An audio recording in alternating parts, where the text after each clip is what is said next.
So back in 1913, my wife's great-grandfather bought a farm out here. At the time, there was an old settler's cabin down by the river. He dismantled it at some point after purchasing the farm, moved it up here to the farmhouse, re-erected it, and turned it into a blacksmith shop. According to my wife's grandfather, about 50 years ago, it turned into just a storage shed where it's accumulated junk and garbage. Last week, my wife and I cleared out about 2 pickup truckloads of garbage, including a whole bunch of other still functional crap. And I'm gonna attempt to turn it back into a functional blacksmith shop. So I hope you guys enjoy this. I'm excited for this project. I think it'll be cool.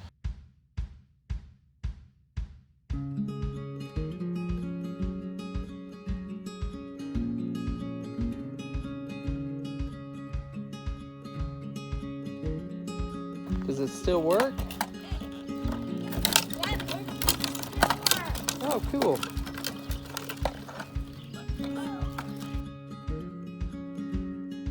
Look, all these flowers me and Arlene and I hung up when we were kids, and they're still here.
Nope, that's probably Virgil's dad that did that. Your great-great-great-grandfather.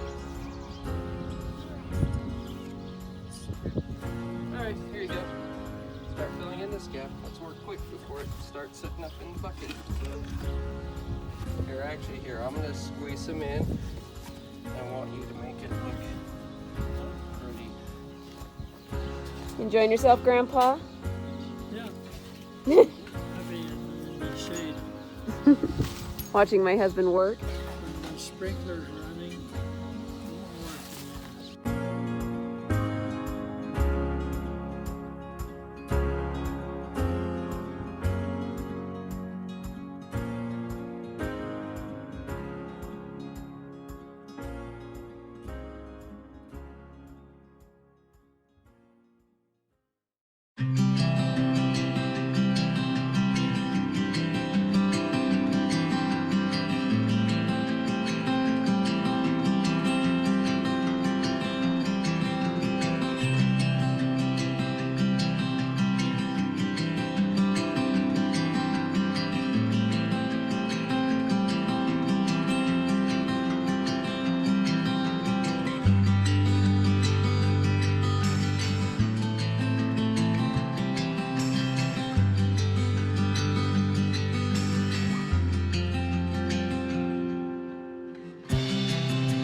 Get some video of me, then I can use it.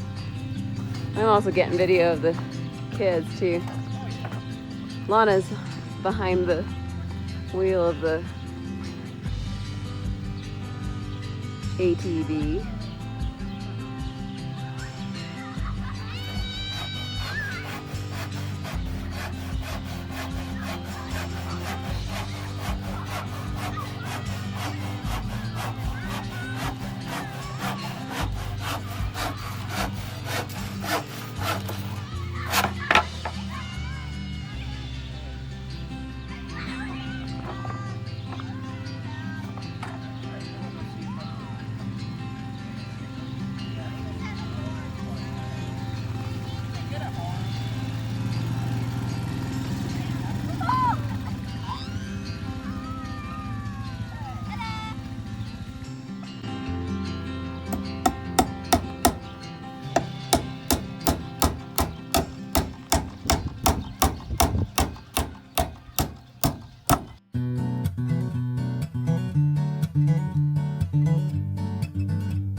So overall, this cabin is in really bad shape, but it's a lot of fun anyway. We'll see if we can add a few more years.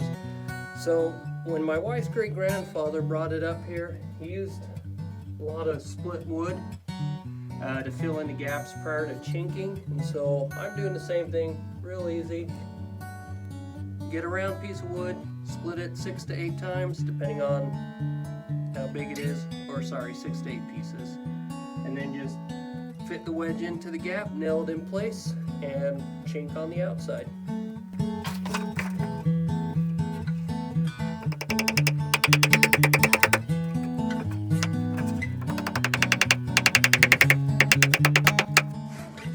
Just like that.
Well, we're slowly getting there. Got some chinking done, got some wood treating done, and we'll continue to drive on. So I hope you guys enjoyed this video. It's a lot more for my wife's family than